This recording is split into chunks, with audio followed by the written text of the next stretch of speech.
सावित्रीबाई फुले पुणे विद्यापीठ आणि वाहतूक कोंडी हे एक समीकरणच बनलेलं आहे। मात्र आता बहुप्रतीक्षित असलेला उड्डाण पूल काल राज्याचे मुख्यमंत्री देवेंद्र फडणवीस आणि राज्याचे उपमुख्यमंत्री अजित पवार यांच्या हस्ते सावित्रीबाई फुले पुणे विद्यापीठातील या दुहेरी उड्डाण पुलाचं उद्घाटन झालं आणि आता पुणेकरांसाठी ही दिलासादायक बाब आहे। आपण बघू शकतोय की हा जो उड्डाण पूल आहे तो आता वाहतुकीसाठी जो आहे तो खुला करण्यात आलेला आहे। मात्र या पुणे विद्यापीठाच्या ज्या चौकामध्ये आहे ते मोठी प्रमाणात जी आहे ती वाहतूक कोंडी या ठिकाणी होत होती। मात्र आता काही प्रमाणात काहीना दिलासा या ठिकाणी वाहनधारकांना मिळत आहे। आपण बघू शकतोय की कशा पद्धतीने सध्या हा उड्डाण पूल आहे तो खुला करण्यात आलेला आहे। मोठ्या प्रमाणात जी आहे ती वाहतूक कोंडी होणारी होती ती मात्र आता काही प्रमाणात या ठिकाणी थांबलेली आहे।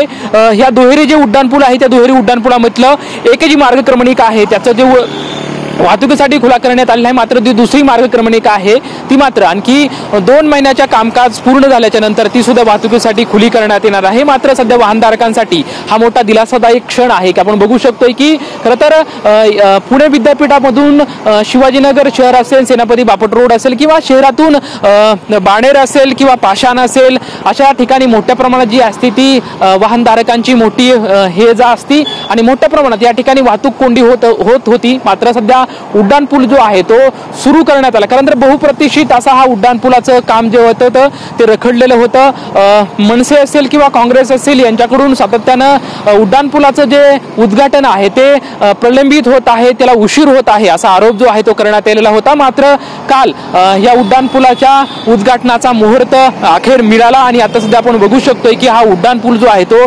कालपासून वाहतुकीसाठी खुला करण्यात आलेला आहे। त्यामुळे साहजिकच जी वाहतूक कोंडीचा जो प्रश्न होता तो काही प्रमाणात या ठिकाणी सुटलेला आपल्याला पाहायला मिळतो आणि जी सध्या सुरळीत वाहतूक जी आहे सध्या पुणे विद्यापीठामधून या उड्डाण पुलावरून सुरू असताना आपल्याला सध्या पाहायला मिळतंय। कॅमेरामॅन सुशांत राऊत सोबत लक्ष्मण जाधव, ट्यून मराठी, पुणे।